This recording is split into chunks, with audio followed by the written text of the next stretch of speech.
we always like to shout them out and let them know that we're paying attention to their contribution to what we're doing and all that sort of stuff. And then we have a What You Drinking segment, which I know your age, so we'll be sure to talk about how we'd be glad to buy you your first beer in about 3 years. But so we do that. That's kind of a part of our show. It's part of our humor and everything else is talking about what we're drinking. And then we'll just go right into talking to you. We got a few questions. We got a question from a listener. And then we've got some kind of standard questions we asked to people we've never spoken to before, but we've also never spoken to a future Georgia Tech alumnus, so that'll be a part of what we want to do as well, regardless of whether our listeners want to hear it or not. Well, that sounds great, and I mean, if you'd like to mention whatever goes well, but you can say. The only thing I got on my list of stuff to do left tonight is get to sleep because I still got school tomorrow. Yeah. No doubt. It is a school night, isn't it? Doggone it. It is. Let's see here. Okay, we are live on YouTube. We got some folks there. Hey, Marianne. Hey, Mick. We're tweeting it out now, too. So there it goes on the By the way, Twitter. even as adults with jobs, we still call it a school night. Oh, yeah. We don't call it a work night. We call it a school night. Absolutely. Let's see here. We got Kaz on the phone. We got folks joining in. Let's see here. So I can close that out. I'm just going to do a quick sound check here. Rusty, Sherwin. Sherwin. And Kaz, can you give us something? Check, Kaz. Perfect. Awesome. All right. We're good there. Okay, that's looking good. People are on. People are with us. What's up, everybody? Thank you for joining. This is going to be fun, y'all. And we might be a little bit fanboy, as you might see on our shirts and on the descriptions and the guests and everything else. This is going to be. I mean, we're excited as crap. A little sip of that, and we want to be respectful of our guest time here. So. Sherwin, are you ready to get going? I am. I got to get this YouTube pulled up here. Okay. I forgot I didn't have it open. Kaz, one thing that might happen, because we are amateurs doing this thing, and I'm both kind of the what do we call me, the play-by-play announcer, and also the guy who's doing all the sound effects. Oh yeah, and everything. he's the sound engineer and play-by-play. Yeah. I'm just the color. Yeah. So you might lose us for just a moment while we're Or we might accidentally play the intro early. Yeah, why not? Well, I had to cue it up. So, we'll get all that done. But you might lose us for just a second, and then we'll jump right back. So, okay, Sherwin, are you ready? I am ready. Mr. Kaz, are you ready? I'm ready. All right, let's do this. We're recording video now and audio.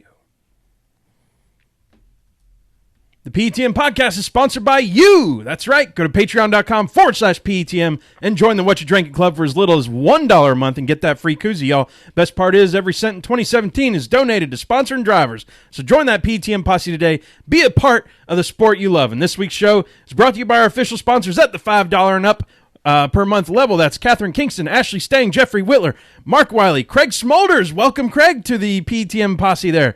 Rick Hamature, Lori Sutton, Mick Rose, Tony Salt, Colby McClam, Eric Kepner, Ryan Kiefer, Marion Levesque, Patrick Cleary, and Jeff Brown. Also, shout out to our new patrons, Kathleen McDonald, and thank you, Mr. Mark Wiley, for becoming an official sponsor of the PTM podcast. And here we go.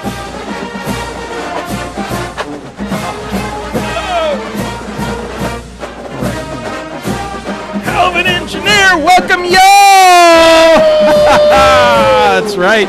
This is the Pregame Engineer Tailgate Mayor Racing Podcast, episode number 98 for Thursday, May 4th, 2017. I'm Tailgate Mayor Rusty Wallace. I'm joining the PETM Podcast studio with Pregame Engineer Andrew Sherwin. What is up, dude? Right over here. Together we swarm. Together we swarm. Dude, there's a reason we're playing this song, isn't there?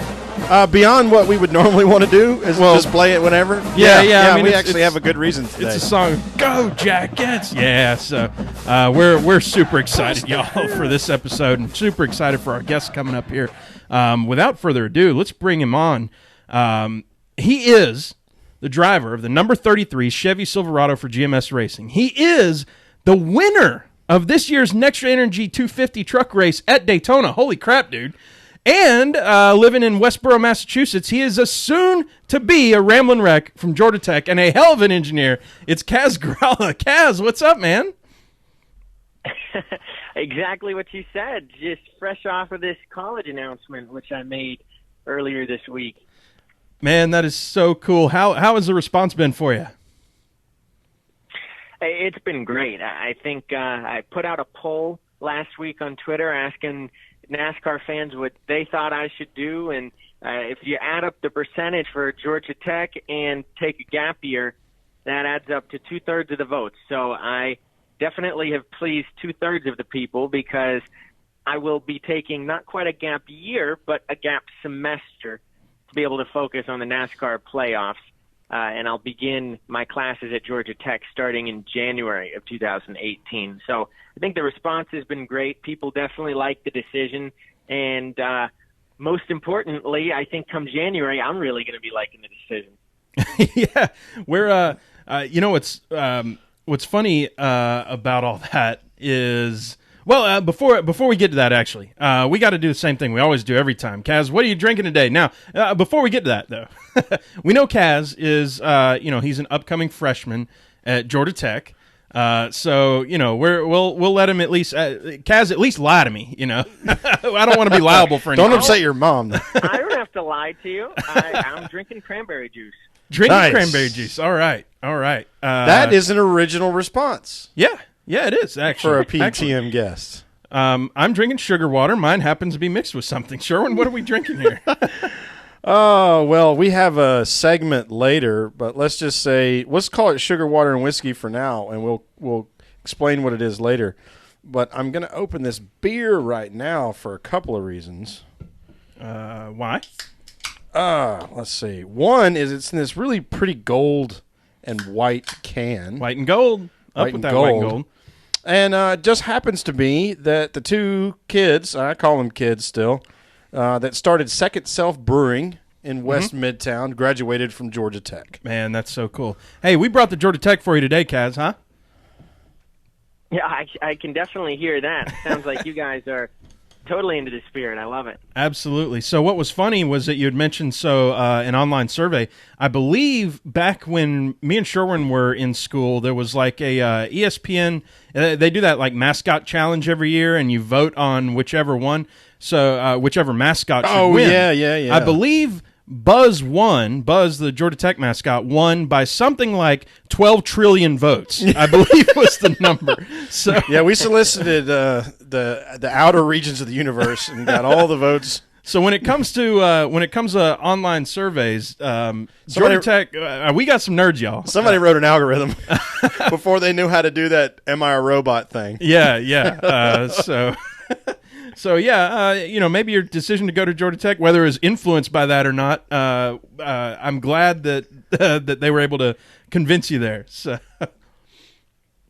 Well, I do have to be honest with you. I was worried that putting out the poll would sway my decision. So actually, I waited to put out the poll until I had already made my decision because I definitely didn't want something like that to be influencing me. I think I've got many other very important factors to be considering in the decision. However, I was very interested to hear what NASCAR fans thought and what their favorite college was, what they thought the best plan for me going forward would be. And in fact, the winner of the survey was take a gap year. Of course, NASCAR fans, they want to see me focus on NASCAR, and so do I. But Georgia Tech definitely got a ton of votes as well, and I think for me, Georgia Tech just made the most sense for quite a few different reasons. That's so cool. Now, have you looked into the majors and everything? Do you know what you're going to be studying at all? Absolutely. I am definitely going to be majoring in mechanical engineering, and as far as a minor, which I probably won't have to pick it for at least a year or two, depending on how racing is going, I could potentially do an aerodynamics minor, which I know Georgia Tech, I believe, is number 1 in the country in. And also considering some computer science as well. Oh, man. All fun things, and just some stuff I guess I'll have to figure out going forward. But mechanical engineering major, no doubt about that. Oh, that's awesome. Cool. And you're tickling my fancy here with the computer science. I'm a computer science grad myself. So, although the computers we worked on 15, 20 years ago, I'm pretty sure this phone that's sitting next to me beats way that more and everything. capable than those. Yeah, no kidding. So, and I was in the first class where you were required to bring a desktop or a laptop with you to school. Oh yeah. So yeah, that's we're spanning a gap here, right? I think one of the things I'm most excited for is that, and we're going to get into some questions about what your plans are, both as a student and as a competitor here in just a second. But one of the things I'm most excited about is how do we get Georgia Tech excited about NASCAR? We now have a NASCAR driver who's made a decision to go to school there. This seems like a jumping off point for Georgia Tech in NASCAR. Absolutely. Clemson and NC State are already all over it. Mm-hmm. Why can't Georgia Tech? I think so too. Kaz, tell us about Sherwin had mentioned it. What's your plans for, juggling both school and racing and everything? How's that going to work out for you? Well, luckily we were able to plan it in a way where hopefully juggling will be at a minimum. Had I started this fall, of course, school starts at the very end of August or early September is really when it gets going heavily.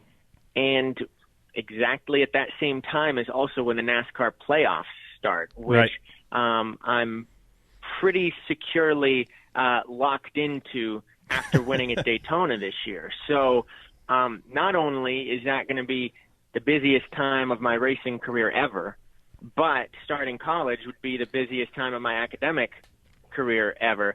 And to have the two at the same time, I feel like it would take away focus and opportunity in NASCAR. At the same time, it would take away quite a bit of my time from Georgia Tech. So starting in the fall, we pretty quickly realized was probably going to be unlikely. Yeah. The great news is December, January, and the first half of February are the NASCAR off season. Yep. So being able to start Georgia Tech in January for spring semester is perfectly right at the least busy time of the NASCAR schedule. So I'll be able to acclimate there at least for a month to a month and a half, hopefully without any interruption.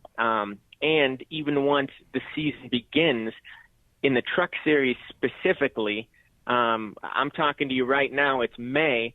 We've had 3 races so far this year. Right. So it's a pretty light schedule up front on the year. However, that fall semester, we've got to race almost every single weekend. So I definitely think that starting in January will help me significantly as far as being able to adjust to moving into college and get to know my classes and my professors and also my schoolmates a little bit better while I'm there.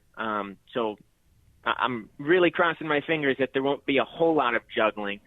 But as far as what happens next fall semester, I guess I'll have to see how the playoffs go this year and see how time-consuming they are. And I have to make a decision next year as far as what I'm going to do for next fall. Yeah. So how surreal is it for you right now to be accepted into Georgia Tech? Also, maybe even more importantly, be thinking about playoffs for the Truck Series. How is that like?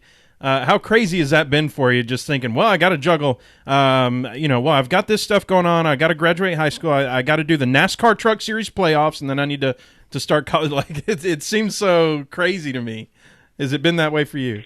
It absolutely. I mean, my whole life, honestly, since 5th grade, I've been balancing school and racing. Of course, each year racing becoming a higher level, more time consuming. I have to put more time and effort and energy into it.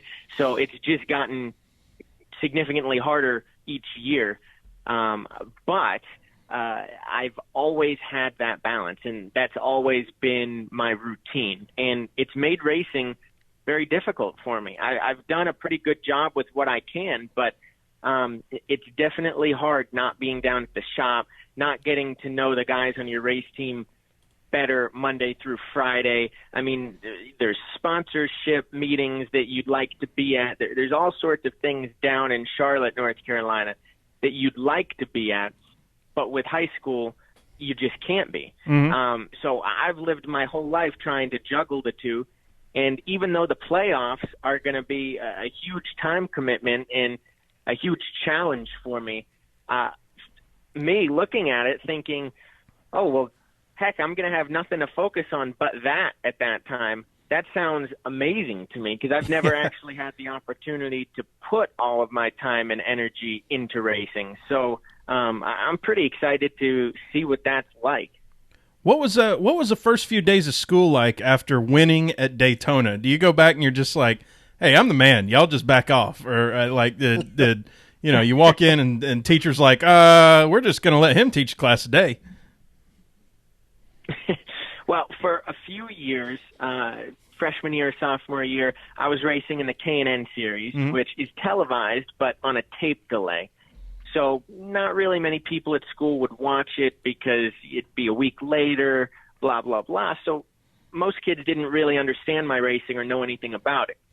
Last year, I did a part-time truck schedule, and a few more teachers and students started to get interested in it since they were televised live and they could be in the excitement live. And this year, after Daytona, things were definitely a lot different because there were students and teachers that don't know anything about NASCAR that heard about this win on the news. There were kids that were watching Sports Center and saw me interviewed on there, even though they didn't see the race. And actually, my school did a really cool thing. And during an all-school assembly with all the students and teachers there, played the last lap video from Daytona and my interview in front of everybody, which was the first time I've actually been recognized in all of high school for what I do in assembly. So that was a pretty cool moment for me. And I think winning Daytona has definitely helped me in my racing career, but it was pretty cool to see the impact it had back at school as well. Wow. Yeah, I can't imagine. You'd be the big man on campus for sure. Well, I think, and I'm pretty sure that's the reason why we wrote the question is because that's the kind of response we were hoping to hear. And, I mean, what I hear when you say all that is I hear new fans. I hear new fans. Yeah. That may stick with the sport beyond what your contribution to it is. Yeah, absolutely. Certainly while you're still doing it. Yeah. And that's really been my goal because I know it's very easy to cheer for your hometown football team or baseball team because you feel a certain connection to them. But NASCAR is a little different in that, well, there's no home drivers. It's just all the drivers, and you kind of watch and figure out who you want to root for. But there's not been too many drivers from New England that have made it to the top in NASCAR.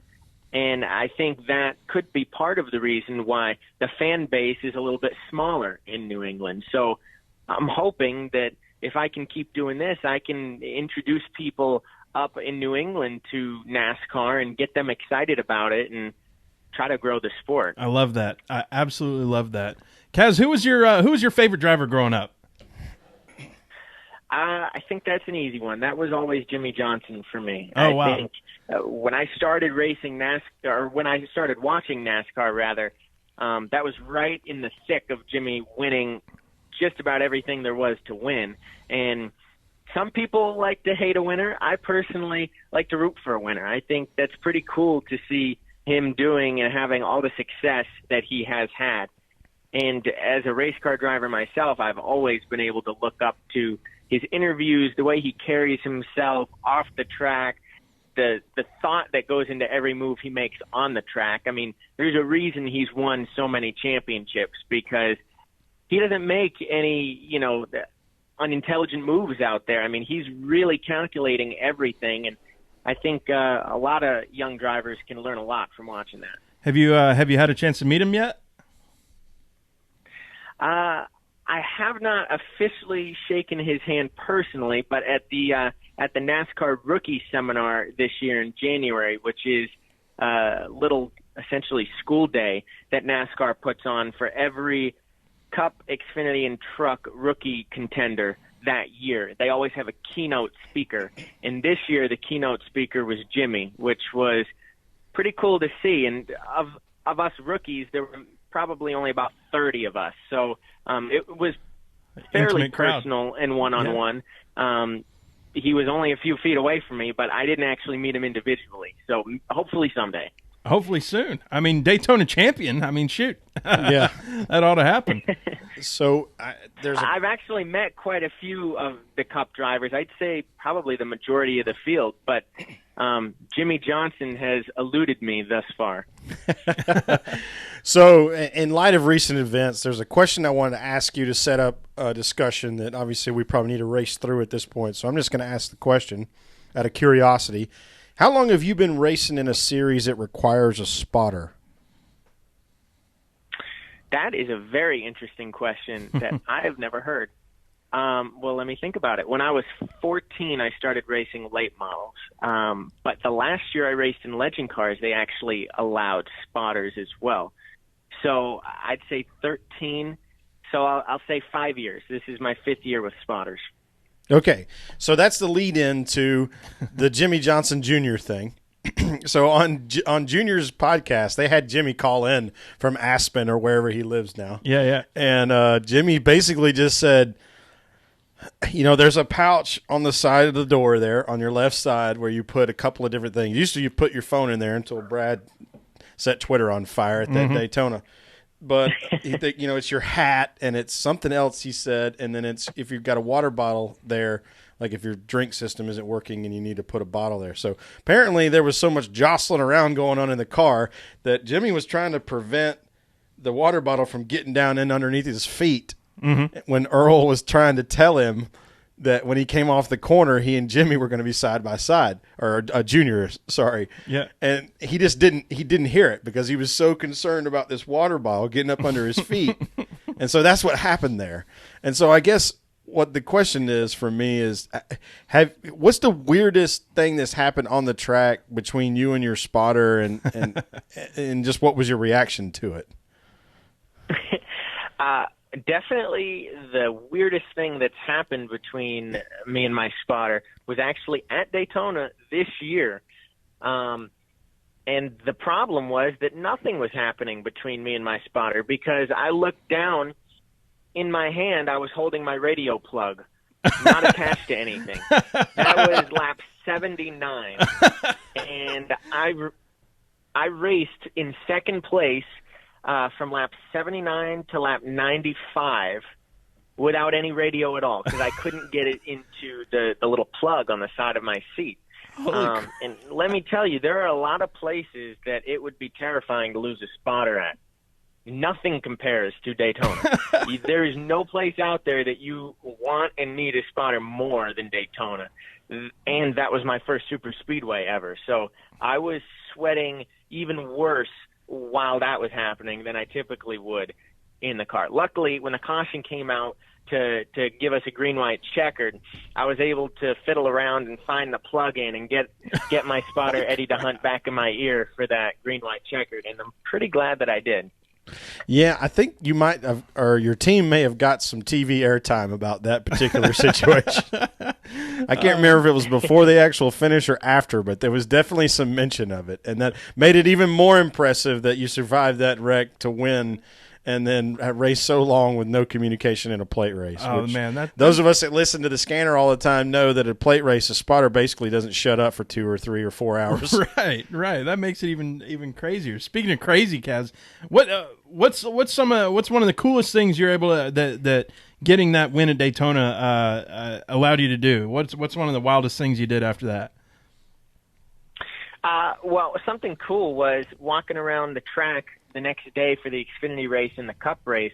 I actually got to sign quite a few autographs for fans because for the first time ever, fans that were there for a different series actually recognized me and knew who I was. So that was a different experience for me and very cool. Definitely something I won't forget.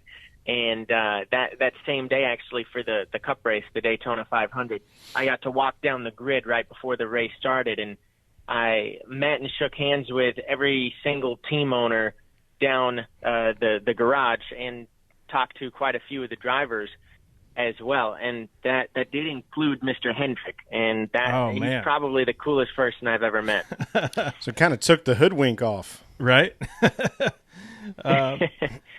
We've got just two more questions here. One fan question, Antonio Williams at the Bohindle. He asks, as far as racing goes, what's some of your favorite pre- and post-race snacks or meals? Do you have any rituals there, or just sort of whatever's there? Well, it really is whatever's there. Whatever my hauler driver, Mike, is cooking that weekend, I can pretty much roll with anything. But funny story is when I was racing legend cars back when I was, 12, 13 years old, I'd get so nervous on race day, I wouldn't be able to eat the whole race day. And keep in mind, we'd be racing at like 7, 8 o'clock at night. So I'd be going all day long without eating a thing. And for whatever reason, who knows why, as I moved up the series and the races only got more important and more stressful, somehow my body decided to lose that stress, and now I don't worry about it. And it's a good thing, too, because you certainly wouldn't be able to make it through a 2-hour truck race without eating anything. You need plenty of energy. So I make sure I fill up my own tank before the race. Good call. Last thing that we ask everybody the same thing. We always get great answers. We always get unique answers and stuff. Not only what you drink, and that gets a unique answer, but what one thing, if you're the president, dictator, king of NASCAR, what one thing about NASCAR would you change? That is a very, very good question. I would say personally, the thing that I would change is. Now I'm just trying to buy time so I can think of something good. I can play Jeopardy music, or I can play the Georgia Tech. I can play the Ramblin' Wreck fight song right here. It's I've got it queued up, Or that speech from like 2013. You may have gotten this one before, because I know I've heard people complain about this as well. But I personally come from a road course racing background, from go-karts to sports cars. I've done the Rolex 24. Racing on road courses is just my jam. That's my favorite thing out there. And I would really love to see a road course in the chase, or in the playoffs, rather, in all of the series, frankly. I think as a fan of the Cup Series, just watching the races, I think the road courses put on some of the best races of the whole year. And I know a lot of the drivers love racing them. So I think it would be a no-brainer to have that in the playoffs. And I realize there's politics between which tracks, quote, own that date in NASCAR and well, where would we put the road course race? But if I had control for a day, I think that's what I would do, is figure out a way to get a road course in there. Either a road course they already go to, or heck, add a new one, whatever. But I think the more the merrier. The answers that we've gotten on that have been unique and always awesome. I think, although we've been championing that for a while, I think that's the first time we've had a guest say that on the show, Sherwin. Probably, yeah. As far as the chase goes, I think so. I think as far as the chase goes, road courses come up in other environments. We keep saying it. Road courses continue to put on some of the best shows out there, and why not have something like that? So, totally agree. Love that answer, and I'm glad we have a driver on record saying that. That's right. Or maybe this is off the record. I don't know what's on the record, off the record. This is being recorded. It will live forever, sort of. Right, all right, forever, sort of. We'll get you out of here pretty quick here, Kaz. I wanted to ask you one quick, kind of a goofy question related to Georgia Tech. Do you follow the WWE at all in any shape, way, or form? I don't actually follow it, but I've seen it before. You're aware of its existence. I am that. Okay, so that's about where I am. So for your own personal reference, there is Georgia Tech brethren within that professional wrestling scene. Roman Reigns is actually a Georgia Tech alumni. He was Joe Anawa when we were undergrads, was a fantastic defensive lineman, was NFL grade caliber, and chose to follow the family business into wrestling. Yeah, that's really cool. You plan on going to some football games, Kaz? Absolutely. Whenever I get a free day, at Georgia Tech, I'll probably be there. Awesome. We'll be in your ear. How about that? you got a couple of would-be mentees here for Georgia Tech and all things Georgia Tech. All things Georgia Tech football. Kaz, we can't thank you enough. We know you got to get out of there. In the pre-show, Kaz says, "Well, I'm sitting in my truck. I got to drive back home. We have school tomorrow." I'm like, "Oh crap! It is a school night." Sherwin, I gotta like go early tonight too. I gotta get to bed. Blah, right. blah. So, work tomorrow. Yeah, it's Sherwin was joking. I mean, mid-30s, we still call it a school night too. For sure. So, Kaz, we can't thank you enough for being on the show. We'd love to have you again sometime and chat and everything. Thanks for joining us. Go Jackets, and take us out. Tell us where folks can find you and anything you got going on. Yeah, well, on social media, you can find me at Kaz Grala on Twitter and Instagram, and you can find me Kaz Grala as a page on Facebook. You can always check out my website for the next upcoming truck race date, and there's links there to the truck schedule, to my bio, all that good stuff. So any of those platforms, you can keep up with me, and each one you'll hear a little bit different take, a little bit of a unique showing of my life. All right. Awesome. Kaz, thanks so much for joining, and we'll catch you next time. All right, buddy? Sounds good. Thank you, guys. Go Jackets. Go Jackets. Man, we'll teach him yet. We'll get him there. He'll be there. That dude, that is so cool. We can't thank him enough. I mean, Daytona champion wins. I mean, I'm getting goosebumps right now. I don't think we've had a touring series winner yet, so that's a unique experience for us. Yeah, and just cool. There's a cool perspective from him. Cool. Just the way he was talking about his spotter stuff. That story I have never heard before. They might have mentioned the radio thing. Yeah, but I mean, from his perspective, I hadn't heard that. Yeah. That was really neat. So what can I say? And he's a Georgia Tech guy, and we're decked out in Georgia Tech stuff tonight. We're having fun. We're gonna keep having fun, y'all. We're we're only 30 minutes into this thing. We know he had to get back home before. I think we stole about 15 more minutes from him than he had originally intended. Yeah. Hopefully he doesn't hate us forever, but hopefully you had a little fun. It's good conversation. We make good conversation. I think. Tried to. Yeah. Dude, it's a 98th episode, and I can't believe it. Like 100's coming up quick, and I don't even know what to do. Like, what do I do with my hands? So here's the crazy thing about 100 is, if you look at this from a perspective of we do it on a weekly basis for the most part, 100 is kind of like, that's 2 years. Like 104 would be 2 years if we did. So we're like really close to that milestone as well as the century mark. I didn't even look. Wait, you remember when our birthday is? Yeah, it's the first show we did was after the Dover race. Was it after the? Okay, cool. So we still got a little bit. We're right at it. We're 6 weeks. We're right. We're on the number. Yeah, We've done enough early week and at the racetrack like a double episode like last week to catch up for the weeks that we missed early in our first year because of all the travel we were doing for work. Too much fun. What can I say? Well, it's episode number 98. Let's talk about driver number 98, and not just driver, but drivers. Holy crap, we've got a. Did everybody drive that car? Everybody drove it, and everybody won in it. How about that? Funny enough, folks that didn't win in it is probably folks you've heard of the most: Paul Menard, Jeremy Mayfield, Michael McDowell, Josh Wise, Derek Cope this year or last year, whenever it was. But is that the Prism's Motorsports car now? Sorry, he's in it now. Yeah. I can't remember the sponsor there, but here's some names. Phil Parsons race team, I believe. I wanted to go in and look up every one of these folks and get their bio and sit here and talk on a 45-minute episode on just Rusty being boring about this stuff because I love it. Yeah. So I just went with names and races. I see a couple of last names I recognize. Well, here's the thing: Marvin Panch, 85 races, 6 wins. Now, the person with the most wins in the 98 car, Leroy Yarborough. Yarborough. Brother of the Bulldog. Tell you what, 62 races, 10 wins. 1 out of every 6 races, every 6 weeks, every month and a half, he won in this car. That's impressive.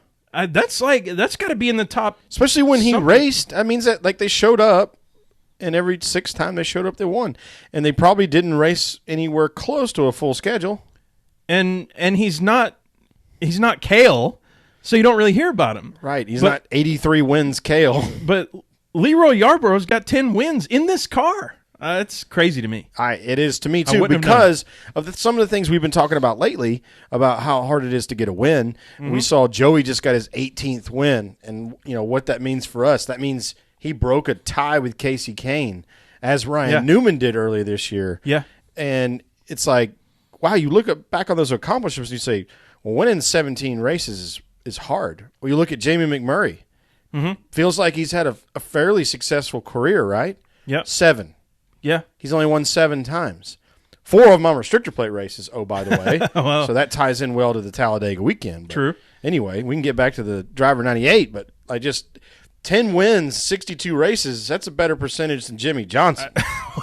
No shit. I mean, I about dropped it. That might have been my first almost cuss. Wow.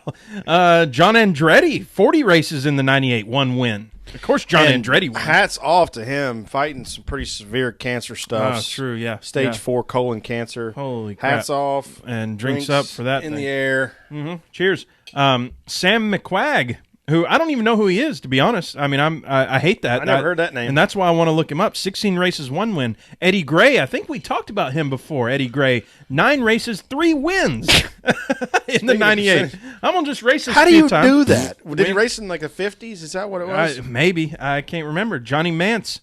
I think we've talked about him before. All these percentages 6 of races, winners 1 is win. ridiculous. Leon Sales, 4 races, 1 win. John Kuiper, 4 races, 1 win. And Marvin Porter, just to bookend the Marvins, Marvin Panch with 85 races, 6 wins. Marvin Porter, 2 races, 1 win. So it's like, I'm going to race this a couple times. Boom, 500. win. Yeah, right. In Cup. Batting 500 in Cup, y'all. I don't know what it was like when Marvin Porter was racing, but that still is an impressive stat line. Now, we did a What You Drinking segment, but we kind of, we glossed over what's in this glass. Talk to me. Okay, so in our random sports segment, we're going to talk about pony power. Mm-hmm. The 1-horse variety of pony power.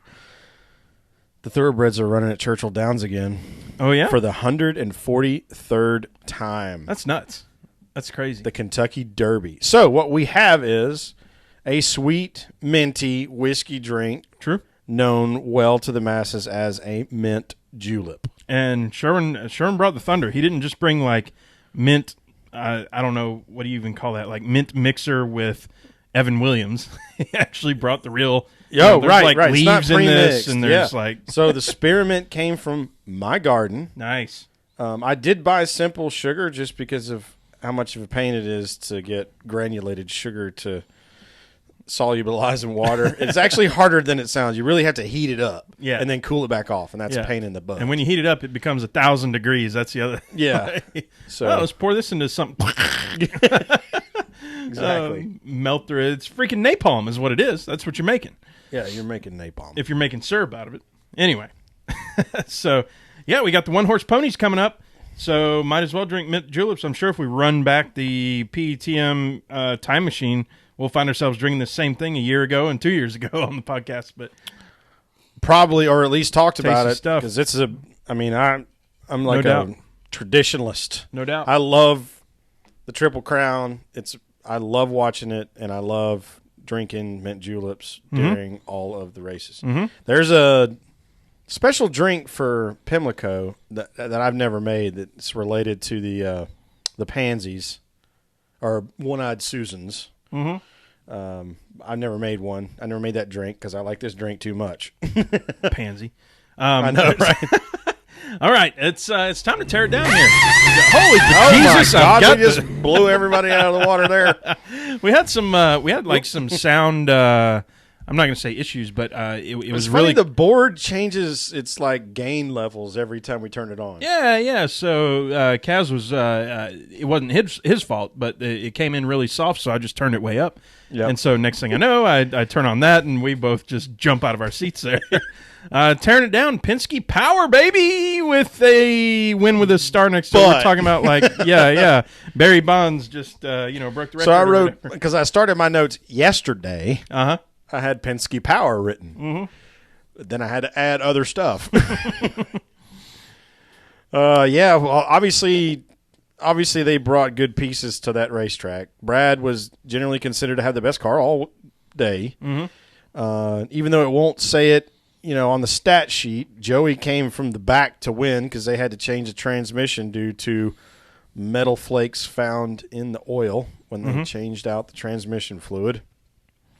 So, yeah, they had good cars. And then, somebody smoky unit the hell out of the rear end suspension on Joey's car, so they're in trouble now. And we have our first encumbered cup win. And it's weird. I mean, I meant to buy a cucumber and bring it, by the way. Just you have your encumbered drink. Just to troll NASCAR. I like it. That's really funny. Y'all got to think about that for a second. Pause the podcast, think about it, come back, laugh, have your fun. We knew this was going to happen. The encumbered win thing. I care less than I thought I would. Is that weird? Like I thought like encumbered win. Ha ha. Cheater. I'm blah, trying, blah. But hard to care, but I do not. The only thing I was sitting, meditating on the throne, thinking about, like, so if you don't get the points and you have a black eye about the win and your crew chief is suspended and there's fines and there's all kinds of points taken away, and you don't, and like I said, you don't get that championship point. Mm-hmm. But I mean, does he still get a sticker to put over his door? So that's the burning question here. Yeah, I mean, that's how trivial I feel about this. I mean, whatever is kind of what I'm saying. Like, I had a conversation with some folks on Twitter today, and it was very civilized. It was very civilized, extremely civilized, and it was, as we look back through time, we've talked about this on the show several times. As we look back in time, some of the guys that did the wildest stuff that should have been, I mean, they got them in trouble. Sometimes it didn't. Mm-hmm. Like, we look back on those people like they're like heroes. T-Rex car? Ray Evernham, yeah. Smokey Unick, Junior Johnson. Fireball. The stuff they did with cars, whether it was illegal or not, we look back on them as heroes. Mm-hmm. So why, like, one day we're going to look at, we affectionately call Chad Canals Cheat Canals because of how many times they've been caught cheating. Yep. But if you ain't cheating, you ain't trying. And I know there's a lot of people in this sport, a lot of people in every sport that don't like the word cheater. Mm-hmm. Well, take the NFL, for instance, Bill Belichick. Well, they just won another Super Bowl. Yeah. So it's easy to love them or hate them, depending on what your perspective is. P.S. I finally got rid of the Patriots jersey. Thank you for doing that, by the way. That was painful. I know. I left it in the podcast There was a Tom Brady jersey hanging up over here for 4 months. Felt like it's not even been 4 months. Shout out to the friends over at Lap Traffic who we lost the bet to, but I even poured salt onto the wound by not giving the jersey back to my brother-in-law forever. You know what it was? They came over for dinner this last Sunday, and before he left, he goes, "Hey, I've been meaning to ask you, do you still have my jersey?" Like, he was just kind of like, "Hey, I had this whole Tom Brady jersey." I was like, "Yes, get this damn thing out of my house." I forget about it every time, so I go to the podcast and I'm going, crap, I got to get that back. And I'm like, so yeah, shout outs to old Lab Traffic, and hey, shout out to Scott, my brother-in-law, good guy, and let me borrow that for like 3 months there when I'm sure he wanted to wear it everywhere. So probably. Yeah. You know what, y'all? I prevented a Patriots fan from walking around in a Pats jersey in Atlanta for 3 months. Give me some props. Yeah, you did good. You did good work. You did yeoman's work on that. Right. So, back to the race. Encumbered win. I like I said at the beginning, I'm having trouble caring, and he's already won. So it's kind of like who cares, Like, oh, Joey hadn't. That was win number 1.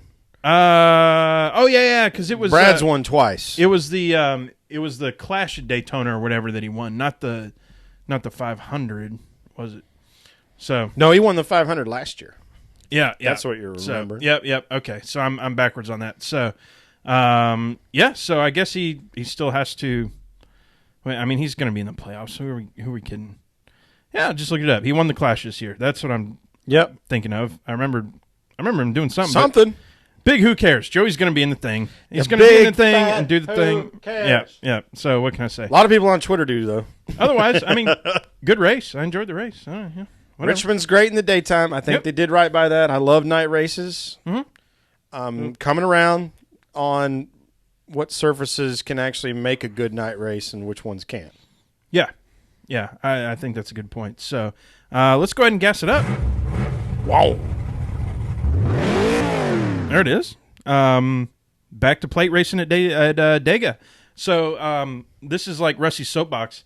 I believe I haven't watched a Dega race since me and you went to Dega. But this is the last spring race that Junior is at Dega. So what do I do? Just because I have this weird boycott thing in my own head. It's probably weird now. It made sense to me at the time, but now it's weird. Well, we'll connect all the relative things. Right Right. outside the window here, it's raining. Yeah. 2013 is when we went, when there was like... Was it 2013? Was it freaking 3.5 years ago? Yep. Oh, my gosh. 2013, we went to Talladega. It rained so much the creek flooded and some dude drowned in it. God bless his soul. Hats off and rest his soul and cheers and all that. And then we didn't have any idea we were going to see races, and we saw races. Mm-hmm. The Xfinity race finished in the dark. We thought Casey won, but I guess they called it before the line. It was they gave it to Joey Logano. Yeah. Yeah, so that was crazy. I'm with you on that. Last year, this race, Talladega, first time I did not watch a Cup race when I could have. Yeah. I deliberately planned an event that would prevent me from watching the race. Yeah. But sounds like we're probably going to watch it this year. Yeah, Maybe. I mean, I got to watch this race, I guess. Yeah, Shoot. I mean, you'd hate yourself if Junior won and you didn't watch it. Oh, I mean, yeah, exactly. Last year, before retirement or whatever, and before his wreck or whatever, Junior wins Dega. I'd be like, all right, cool, he won Dega, and I didn't watch. That's fine. But yeah, you're exactly right. I'd hate myself if he won it, and I didn't get a chance to watch it. So. Yeah, I guess I'll watch it. So I'm going to break a 3.5 year streak here and go ahead and watch a race. What can I say? I'm kind of excited. Good. I don't know how to say. I mean, I Been a while since I've seen a race promise at you, I'm still not more excited for that race than I am for the race that goes green at 6:02 on Saturday in Kentucky. Yep. With the big bell ringing, ring, off the ponies go. I'm telling you, I think that Triple Crown has really reinvigorated people's excitement for it too now. It's such a you gotta have that it's once the first every time in our lifetime. It was first time since '77. right. Every 40 years. Every 40 years sounds like about the right frequency. You know what? I'd settle for 25. How about 25? Yeah, I'll take 25, so I can at least see it again in my lifetime. I'm not going to be allowed. But let's have about every third or fourth year. Let's have the pony double win. Yeah. The Derby and the Preakness, so that we can go into the Get Belmont the double and go in thinking there. we I just got goosebumps just thinking about the Belmont. Yeah. Going into that, so I hope some of our listeners are horse racing enthusiasts. I hadn't even looked at the page to see if anybody's talking. Sorry, y'all. Looks like they're talking. They're having fun. PTM Posse is in the house. We've had so much fun. Cone last week, man, how cool was he? This week, Kaz Grala. I mean, it's Daytona champion Kaz Grala. That's Daytona champion. That's so cool to see. And future Georgia Tech student and alum, which that means a lot to us. Obviously, you could tell how much it meant to me. So proud. I've been trying to figure out a way to connect Georgia Tech and NASCAR, like officially connect them. I mean, I know we know Chase Elliott is a Georgia Bulldog fan, and that's okay. It's fine. That's his prerogative. That's the way he grew up. If we could get him on campus to promote a race, I think you got something there. Yeah. I think he's so. young. I think so. It's cool. I'm pretty sure the ladies like the way he looks. I mean, it's always hard to tell, but I'm like, he looks like he's a decent looking guy. Look out there. We got some thunder going on. Thunder and lightning and the rain. Yeah. It's there's a country song there somewhere. Thunder, heavy rain. We just went to like the rain. Cody Jinks. That's true. We went to the Cody Jinks concert a couple weeks ago. Might have drank a lot of beer there. I don't know what happened. That happened. Yeah, that was a blast. Anyway, we're getting way off topic. So while we're off topic, let's go to Strange with Stang right here. All right. Ashley J. Stang's got us a question tonight. If there was a rule in NASCAR that fighting was allowed, for a driver pissed for any reason. Now, I would say that based on what we've seen in the last few weeks, like, that kind of is the rule, right? Seems like it. I mean, you can fight if you want. You can roll up and straight up sucker punch Joey Logano in the face. Before we get right into this strange thing, I'm going to pose a what if.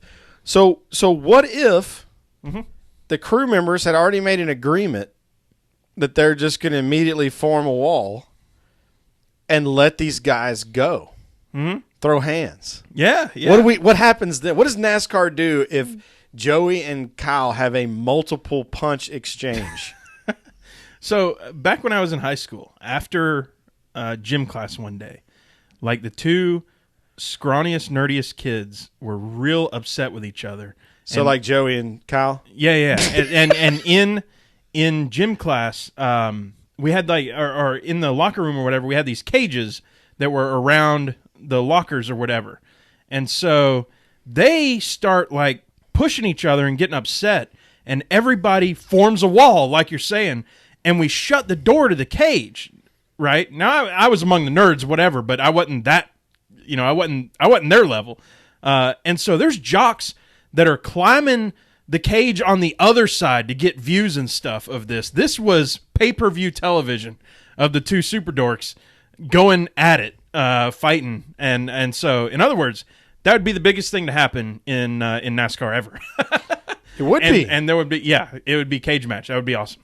It would be. And as long as both guys are capable of racing the next week, I think NASCAR would go, let's just sit back and watch what happens. Yeah, let's see what happens here. Somebody, who knows? Probably nothing. In the end, neither one of these guys were strong enough to like hurt each other, but boy, it was real fun to watch. When fighters people fight that aren't fighters, it ends up on the ground very quickly. Mm-hmm. There's no like stand up and pow, pow. Like it ends up down in the ground in a crumpled hugging match. So Ashley J's saying, she asks us, all they have to do is say challenge. Now, what do you? So here's like, this is the driver's pissed. He wants to fight. So he pretty much throws a red flag. He says challenge, right? And other guy, I guess, has to accept immediately or whatever. What do you choose as the best battle forum? So here's Ashley's 3 battle forums that could happen. First, a staple gun fight at 10-foot distance with helmet on.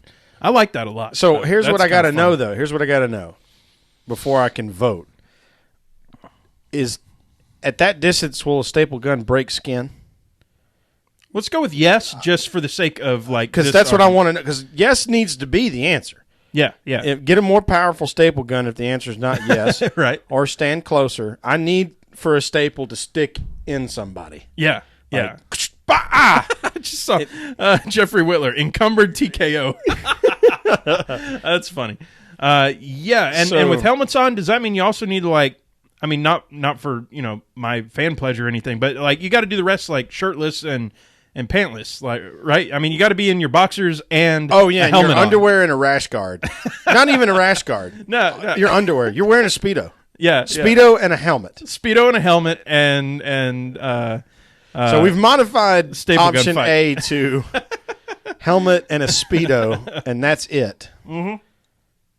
Do these other ones even matter? I don't think so. So they're not option B is hide and seek. Loser gets a Nerf dart to the nuts. Now I'll tell you, at my company we have a various arsenal of Nerf guns, and one of them is the I'll call it the surface to air missile kind of one. Oh yeah, this thing is like this big around, y'all. It's 4 inches diameter, and when you shoot it, goes. That's what she said. Boom. It's not like a pew pew. It's you pump boom. It up. Oh yeah. Yeah, and the first thing you do within like 3 pumps of that, somebody gets one in the balls. Oh yeah. Or I mean, you end up breaking it because it's like an air canister that's made out of plastic or something. Oh right, it can't hold the pressure. Right. So you're pressurizing that thing. But if you get hit square in the family jewels with that thing, that's going to be an issue. That's going to be a problem for a while. So I hear you on that one. Option C is we'll say it 3 bitch slaps apiece from each other.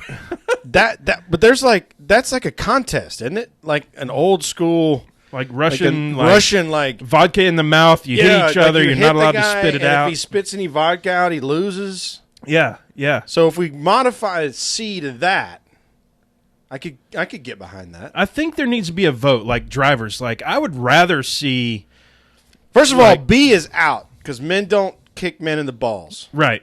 We know better than that. So if it were like I'm trying to think, Tony Stewart versus somebody else who's kind of a manly man in NASCAR. Like who's the next manly guy? I mean, come I don't on. know. Maybe the guy that filled his seat. No, good. Yeah. Clint. Tony Stewart, Clint Boyer.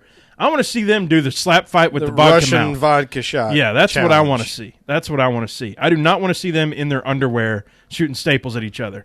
Now, I do not in a like fancy way or whatever. I do want to see Joey Logano and Kyle Busch in their skivvies shooting staples at each other. I want to see that, not for I promise any reason other than that's going to be funny, y'all. There's humor in watching that. I don't like suspend all weird thoughts you're having. I promise you that's funny, especially when someone catches one right in the nipple. Oh, jeez. And with that bombshell, we're going to start closing this one out, y'all. This has been a blast. We went from Kaz Grala to total just gutter chaos. We have had an absolute blast. We're what can we say, man? Georgia Tech, go Jackets. We want to close this thing out with where to find us on social media. Of course, go subscribe on YouTube, on iTunes, whatever. Give us a rating, give us a comment, whatever. Definitely rate us on iTunes for sure. Yeah, subscribe, rate, write a comment. 5-star, hit that 1-star. I don't care, whatever it is. Give us a comment. Yeah. Twitter handle, Instagram handle, Facebook handle at PETM Podcast, etc. You know where to find us. I'm Tailgate Mayor at Tailgate Mayor. And I'm Pregame Engineer at Pregame ENG. Y'all join the PETM Posse at patreon.com/PETM. Everything goes to sponsoring drivers. We will talk to y'all next week. Thumbs up. Fight and drink, get naked.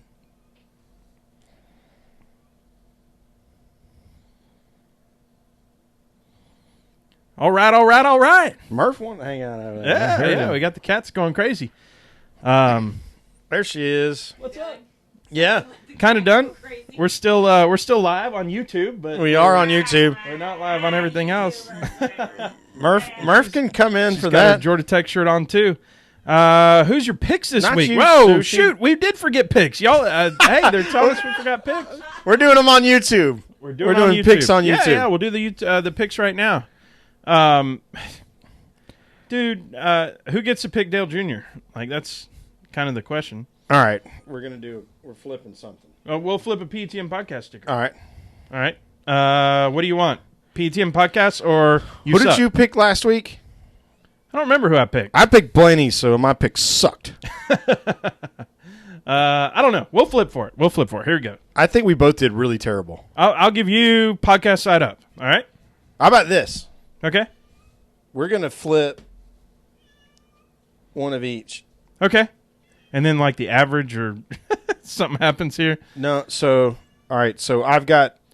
Oh, man, Julie Bosley. How do we do this? Did Sherwin ever say why he was late last week? And Waylon says Russian slap fight for it. No thanks. No, we'll just flip yours. I'm Screw not it. drunk enough for it. Here we go. All right. All right, This side up, you got it. Here we heads go. or tails? I'm giving you heads because, I mean, obviously that's a better side. Okay, Here we cool. go. Damn it!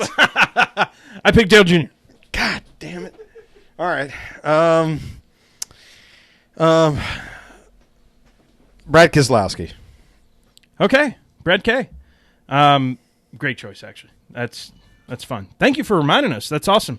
What can I say? Murph. What's up, Murph dude? is raising hell over there. Yeah, he is. Murphy, come join us on the podcast. He says no or yes. I'm not sure which one. I told y'all while I was late, didn't I? While I was late? Why I was late. I stayed too long at happy hour after I ran the crap out of gas. I didn't tell y'all that. Oh, we got to, reserve that story for next time. When Sherwin ran out of reserve, speaking of. Yeah, speaking of. At the at the old gas deal. Murph, come on in here and get a drink, bro. Mick Rose is picking encumbered. All right, y'all. We're going to close this thing out. Thank you so much for joining. How about Kaz, y'all? That was super cool. Super cool of him. What a guy. Skew. Boatload of fun. We'll talk to y'all next week. Thank you for joining. And PTM 99. Woo! That Very episode soon. hits. See y'all.